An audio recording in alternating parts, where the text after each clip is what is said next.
Nehemías capítulo 9. El día 24 del mismo mes se reunieron los hijos de Israel en ayuno y con cilicio y tierra sobre sí.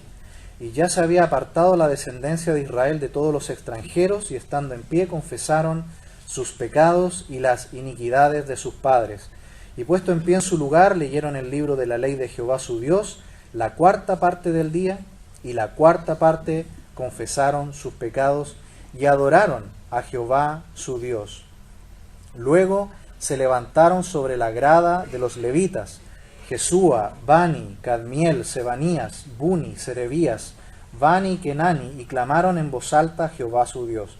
Y dijeron los levitas Jesúa, Cadmiel, Bani, Asabnías, Serebías, Odías, Sebanías y Petaías: levantaos, bendecid a Jehová vuestro Dios desde la eternidad hasta la eternidad, y bendígase el nombre tuyo, glorioso y alto sobre toda bendición y alabanza.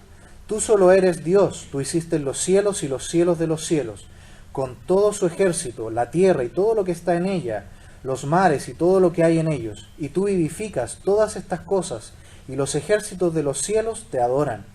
Tú eres, oh Jehová, el Dios que escogiste a Abraham, y lo sacaste de Ur de los Caldeos, y le pusiste el nombre Abraham.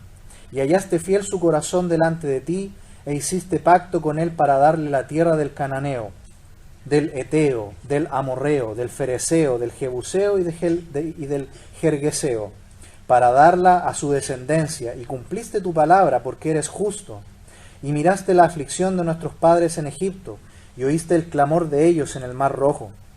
E hiciste señales y maravillas contra Faraón, contra todos sus siervos y contra todo el pueblo de su tierra, porque sabías que habían procedido con soberbia contra ellos, y te hiciste nombre grande como en este día. Dividiste el mar delante de ellos, y pasaron por medio de él en seco, y sus perseguidores echaste en las profundidades, como una piedra en profundas aguas. Con columna de nube los guiaste de día, y con columna de fuego de noche, para alumbrarles el camino por donde habían de ir. Y sobre el monte de Sinaí descendiste, y hablaste con ellos desde el cielo, y les diste juicios rectos, leyes verdaderas y estatutos y mandamientos buenos. Y les ordenaste el día de reposo santo para ti, y por mano de Moisés tu siervo les prescribiste mandamientos, estatutos y la ley. Les diste el pan del cielo en su hambre, y en su sed les sacaste aguas de la peña, y les dijiste que entrasen a poseer la tierra, por la cual alzaste tu mano, y juraste que se la darías. Mas ellos, nuestros padres, fueron soberbios, y endurecieron su cerviz, y no escucharon tus mandamientos. No quisieron oír, ni se acordaron de tus maravillas que habías hecho con ellos. Antes endurecieron su cerviz, y en su rebelión pensaron poner caudillo para volverse a su servidumbre. Pero tú eres Dios que perdonas, clemente y piadoso, tardo para la ira y grande en misericordia, porque no los abandonaste. Además, cuando hicieron para sí becerro de fundición, y dijeron, este es tu Dios que te hizo subir de Egipto, y cometieron grandes abominaciones, tú con todo, por tus muchas misericordias, no los abandonaste en el desierto. La columna de nube no se apartó de ellos de día para guiarlos por el camino, ni de noche la columna de fuego para alumbrarles el camino por el cual habían de ir. Y enviaste tu buen espíritu para enseñarles, y no retiraste tu maná de su boca, y agua les diste para su sed. Los sustentaste 40 años en el desierto, de ninguna cosa tuvieron necesidad, sus vestidos no se envejecieron, ni se hincharon sus pies. Y les diste reinos y pueblos, y los repartiste por distritos, y poseyeron la tierra de Seón, la tierra del rey de Esbón, y la tierra de Og, rey de Basán. Multiplicaste sus hijos como las estrellas del cielo, y los llevaste a la tierra de la cual habías dicho a sus padres que habían de entrar a poseerla.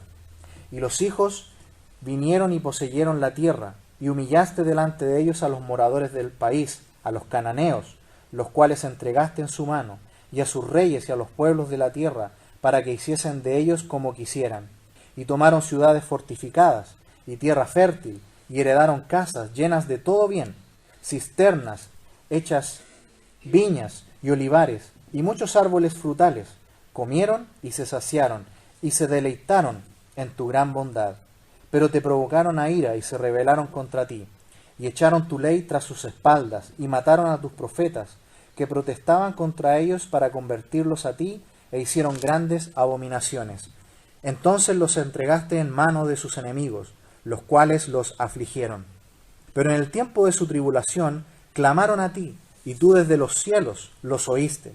Y según tu gran misericordia les enviaste libertadores, para que los salvasen de mano de sus enemigos. Pero una vez que tenían paz, volvían a hacer lo malo delante de ti, por lo cual los abandonaste en mano de sus enemigos, que los dominaron, pero volvían y clamaban otra vez a ti, y tú desde los cielos los oías, y según tus misericordias muchas veces los libraste. Les amonestaste a que se volviesen a tu ley, mas ellos se llenaron de soberbia y no oyeron tus mandamientos, sino que pecaron contra tus juicios, los cuales, si el hombre hiciere, en ellos vivirá. Se rebelaron, endurecieron su cerviz y no escucharon. Les soportaste por muchos años y les testificaste con tu espíritu por medio de tus profetas, pero no escucharon, por lo cual los entregaste en mano de los pueblos de la tierra. Mas por tus muchas misericordias no los consumiste, ni los desamparaste, porque eres Dios clemente y misericordioso. Ahora pues, Dios nuestro, Dios grande, fuerte, temible, que guardas el pacto y la misericordia, no sea tenido en poco delante de ti todo el sufrimiento que ha alcanzado a nuestros reyes, a nuestros príncipes, a nuestros sacerdotes, a nuestros profetas, a nuestros padres y a todo tu pueblo, desde los días de los reyes de Asiria hasta este día. Pero tú eres justo en todo lo que ha venido sobre nosotros, porque ciertamente has hecho, mas nosotros hemos hecho lo malo. Nuestros reyes, nuestros príncipes, nuestros sacerdotes y nuestros padres no pusieron por obra tu ley, ni atendieron a tus mandamientos y a tus testimonios con que les amonestabas. Y ellos en su reino y en tu mucho bien que les diste, y en la tierra espaciosa y fértil que entregaste delante de ellos, no te sirvieron, ni se convirtieron de sus malas obras. He aquí, hoy somos siervos. Henos aquí, siervos en la tierra que diste a nuestros padres, para que comiesen su fruto y su bien. Y se multiplica su fruto para los reyes que has puesto sobre nosotros, por nuestros pecados, quienes se enseñorean sobre nuestros cuerpos y sobre nuestros ganados, conforme a su voluntad, y estamos en grande angustia. A causa, pues, de todo esto, nosotros hacemos fiel promesa, y la escribimos, firmada por nuestros príncipes, por nuestros levitas y por nuestros sacerdotes. En esta noche vamos a ver que la confesión diaria de nuestros pecados trae la bendición de Dios. El Salmo 139, versículos 23 y 24 dice: Examíname, oh Dios, y conoce mi corazón, pruébame y conoce mis pensamientos, y ve si hay en mí camino de perversidad, y guíame en el camino eterno. La confesión de nuestros pecados va a traer la bendición de Dios a nuestra vida. El escritor de Proverbios también dice en el capítulo 28 que el que encubre sus pecados no prosperará, pero el que los confiesa y se aparta alcanzará misericordia. Aquí en el capítulo 9 de Nehemías vemos ahora a Esdras encabezando el liderazgo espiritual del pueblo y guiando al pueblo de Dios a una parte muy importante de la vida espiritual que esperamos, hermanos amados, sea también la práctica diaria de nuestras vidas, que es confesar cada día nuestros pecados. Si no hay confesión de pecado en nuestra vida, no habrá bendición. El Señor no nos va a poder bendecir como Él desea bendecirnos. Si hay pecados ocultos en nuestra vida, si hay prácticas pecaminosas, si hay mezcla con el mundo, si hay prácticas pecaminosas en nuestra vida, si estamos permitiendo también en nuestras familias el pecado, el Señor no va a poder bendecir nuestra vida y nuestra iglesia como Él quiere hacerlo. Aquí en estos primeros 3 versículos vemos en el relato que el pueblo confiesa sus pecados luego de escuchar atentamente la palabra de Dios. Luego en los versículos 4 hasta el 37 vemos que Esdras hace todo un recorrido por la historia del pueblo de Israel para recordar todas las cosas que Dios ha hecho en él, y esa es la razón para que finalmente en el versículo 38 el pueblo haga una promesa, haga un pacto para con Dios. Así que en este capítulo 9, lo que vemos en primer lugar, en los primeros 3 versículos, es que el pueblo se expone a la palabra de Dios. Y esto produce el arrepentimiento y la confesión del pecado. Luego, versículos 4 hasta el 37, vemos que la experiencia pasada nos enseña a nosotros las cosas que no debemos repetir. Para finalmente, versículo 38, hacer un compromiso, un pacto para con Dios de aquí en adelante. El salmista también en el Salmo 139, versículo 130, escribió: la exposición de tus palabras alumbra. También en ese mismo salmo: lámpara es a mis pies tu palabra y lumbrera a mi camino. La exposición de la palabra es lo que hace la diferencia para una vida santa. El Señor Jesús, ¿recuerdan en Juan capítulo 17, versículo 17? Está orando y dice: santifícalos en tu verdad, tu palabra es verdad. Cuanto más nos exponemos a la lectura de la palabra de Dios, ahí va a estar operando en nuestra vida el poder santificador de la palabra. Versículo 1 dice: en el día 24 del mes se reunieron los hijos de Israel en ayuno y con cilicio y tierra sobre sí. Y ya se había apartado la descendencia de Israel de todos los extranjeros, y estando en pie confesaron sus pecados y las iniquidades de sus padres. Y puestos de pie en su lugar, leyeron el libro de la ley de Jehová su Dios, la 4ª parte del día, y la 4ª parte confesaron sus pecados y adoraron a Jehová su Dios. El segundo día, terminada la fiesta de los tabernáculos, entonces, ellos se reúnen para por 3 horas escuchar la palabra de Dios y por 3 horas confesar sus pecados. Dice que hicieron ayuno, cilicio y tierra sobre sí. Esta es una señal de duelo. Cuando el pueblo de Dios se expone a la palabra de Dios, ella nos muestra nuestro pecado y con dolor confesamos nuestro pecado. Hermanos amados, si en nuestra vida no hay dolor, no hay congoja por el pecado, es una mala señal espiritual en nuestra vida. El pecado debe producir dolor en nuestro corazón, debe producir congoja. Cuando nosotros estamos cometiendo pecado y nos acostumbramos a él, y pasa el tiempo y no hay una contrición en nuestro corazón, debemos preocuparnos seriamente. Aquí el pueblo de Israel, cuando se expuso a la palabra, al poder santificador de la palabra, lo escucharon por horas.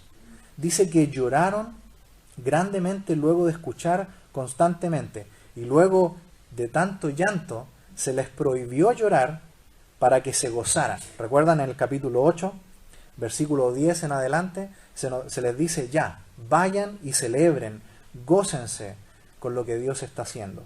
Pero luego, nuevamente, leen la palabra de Dios, se acongojan por su pecado y lo confiesan a Dios. ¿Y cómo terminan ahí en el versículo 3? Adorando a Dios. Acompáñame por favor a 1 de Juan, capítulo 1, por favor, y versículo 5. En adelante.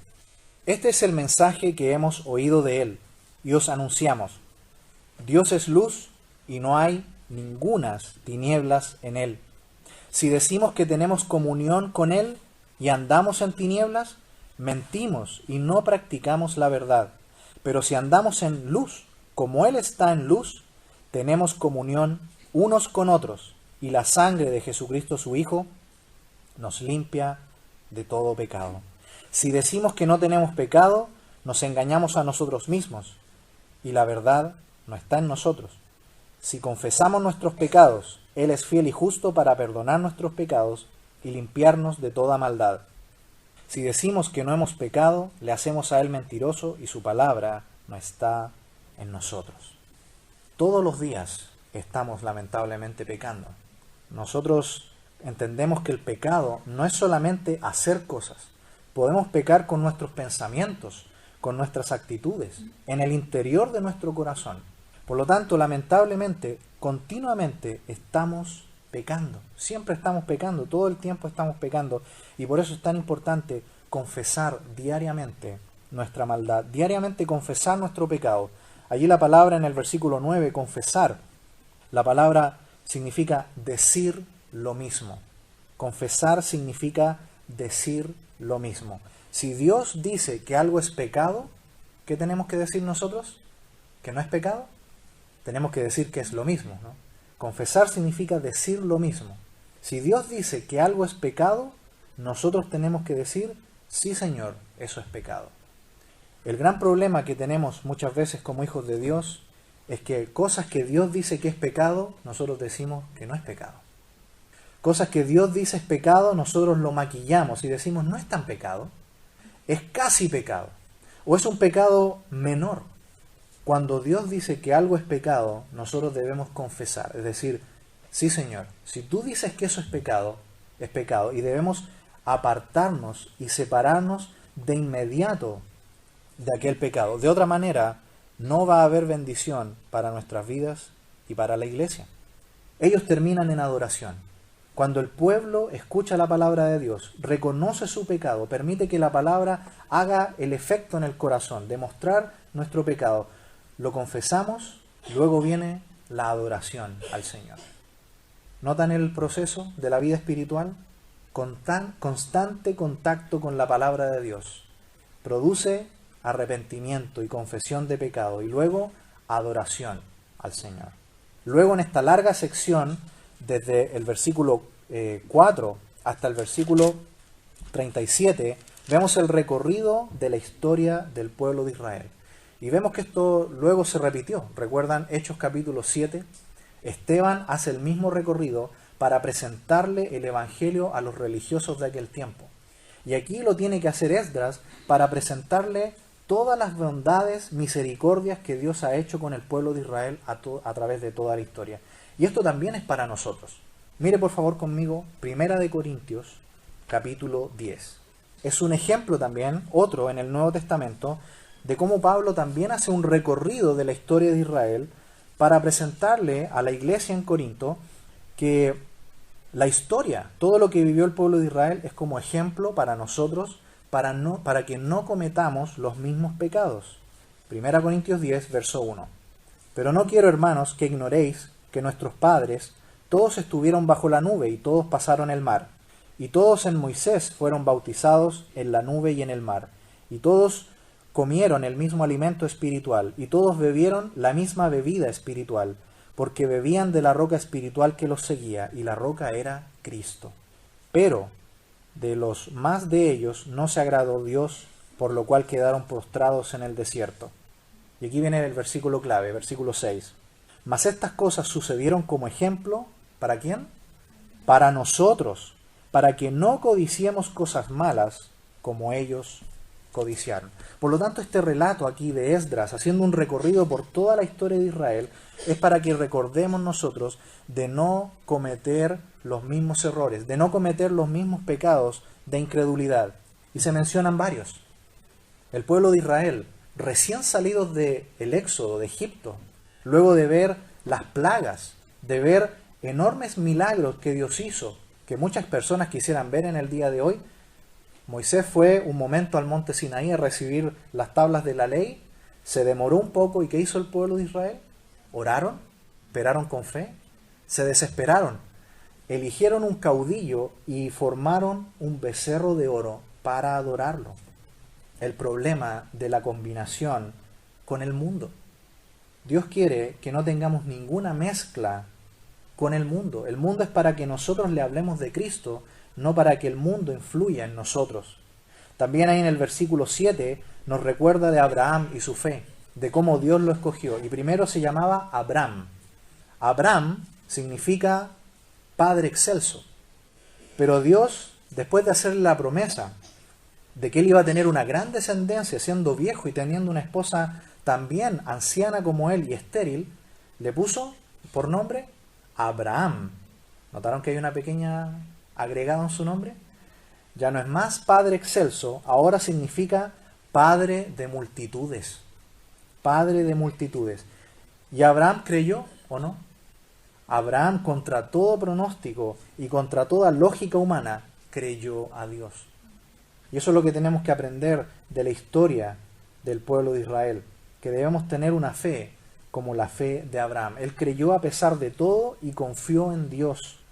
Luego, si ustedes notan, constantemente, a pesar de que cometieron grandes abominaciones, el Señor siempre estuvo con ellos durante todo el viaje en el desierto. Y noten el versículo 20. ¿Qué envió el Señor para enseñarles? Su buen Espíritu.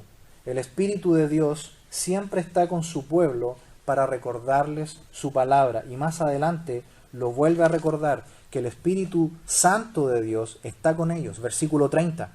Los soportaste por muchos años y les testificaste con tu Espíritu por medio de tus profetas. La palabra de Dios siempre disponible para el pueblo de Dios. Pero ¿qué hizo el pueblo? Lamentablemente no escucharon. Versículo 31. Mas por tus muchas misericordias no los consumiste ni los desamparaste, porque eres Dios clemente y misericordioso. ¿A quién sí Dios desamparó por nosotros? ¿Recuerdan? Salmo 22, por favor. Versículo 1. Cuando nuestro Señor Jesús estuvo en la cruz, Él nos citó el Salmo 23, que es el que quizás nosotros recordaríamos en los momentos de prueba y de aflicción. El Señor citó el Salmo 22, versículo 1. Dios mío, ¿por qué me has desamparado? Dios nunca va a desamparar a su pueblo. Jamás lo va a abandonar. Porque en una ocasión Él desamparó a su propio Hijo para poder luego estar siempre con nosotros. Desamparar no es lo mismo que abandonar. Desamparar significa estar al lado de tu Hijo, verlo sufrir y no hacer nada. El Padre Celestial vio a su Hijo clavado en la cruz sufriendo, muriendo, derramando toda su sangre por nuestros pecados y no hizo nada. Él podría haberlo hecho, pero no lo hizo porque era necesario que el Señor Jesucristo muriera en la cruz. De otra manera, nosotros no habríamos podido tener salvación. Él desamparó a su Hijo en la cruz para poder darnos la salvación a nosotros. Y aquí, desde antiguo, ya lo está diciendo a su pueblo: nunca los voy a abandonar y nunca los voy a desamparar. En el versículo 19 dice: por su misericordia no los abandonaste en el desierto. Y luego, en el versículo 31, ni los desamparaste, porque eres Dios clemente y misericordioso. Ese es nuestro Dios, que nos enseña con la historia de su pueblo para que nosotros no cometamos los mismos errores y los mismos pecados. Y luego, al final, en el versículo 38, vemos que después que Dios, por medio de Esdras, le presenta a su pueblo toda la historia de cómo constantemente el pueblo de Israel desobedecía, se apartaban de Dios, a pesar de toda la bondad de Dios. Constantemente Dios nuevamente los salvaba, los protegía, les enviaba libertadores y profetas. El pueblo entiende que Dios es un Dios fiel y hacen un pacto y una promesa en el versículo 38. Dice: a causa pues de todo esto, nosotros hacemos fiel promesa y la escribimos, firmada por nuestros príncipes y por nuestros levitas y por nuestros sacerdotes. El pueblo de Dios, cuando permite que el Espíritu de Dios haga una obra en ellos por la palabra, lo primero que produce en nosotros es el constante confesar y arrepentimiento de nuestros pecados. Y es un arrepentimiento con congoja, con dolor, con llanto incluso. No tenemos nuestros pecados como algo sencillo, es algo serio. Confesamos nuestros pecados con congoja y luego adoramos a Dios. Y examinamos en la historia del pueblo de Israel cómo Dios ha sido grande, bueno y misericordioso. Y esto lleva al pueblo a una promesa, a un pacto. En el capítulo 10 vamos a examinar luego cómo es este pacto y en qué consistía esta promesa. Pero lo pueden ver cómo el pueblo de Dios se compromete para con su Dios, a ser un pueblo santo, separado para Dios. En esta noche, amados hermanos, el Señor quiere que renovemos nuestro compromiso con Él. Que si hay maldad en nuestro corazón, en nuestra vida, si hay pecado, si hay contaminación con el mundo, renunciemos a eso en el día de hoy. Que nos separemos definitivamente de cualquier mezcla con el pecado. Porque de otra manera, la bendición de Dios no va a poder ser sobre nuestras vidas y sobre nuestra iglesia. No vamos a poder llevar a cabo un ministerio efectivo. No vamos a poder testificar al mundo del Evangelio con mayor eficacia, porque el pecado se levanta como un obstáculo para que el Señor pueda usarnos y bendecirnos. Debemos confesar nuestros pecados y dejar al Señor que Él obre para que pueda limpiar nuestros pecados de toda maldad. Vimos entonces en esta noche que el pueblo de Dios, cuando confiesa sus pecados, la bendición de Dios va a llegar. Si confesamos diariamente nuestros pecados, vendrá la bendición de Dios. Y como comenzamos en el Salmo 139, permitamos que el Señor en esta noche examine, conozca nuestro corazón, prueba nuestros pensamientos y vea si hay en nosotros camino de perversidad. Y eliminemos, quitemos totalmente cualquier pecado que en este momento esté en nuestra vida. Y el Señor va a bendecir grandemente nuestra vida y nuestra iglesia. Permitamos que la palabra alumbre, porque exponernos a ella nos va a iluminar. Exponernos a ella va a llevarnos a la santificación. Solamente exponiéndonos a ella y obedeciéndola, eliminando nuestros pecados, Dios va a traer su bendición. Oremos.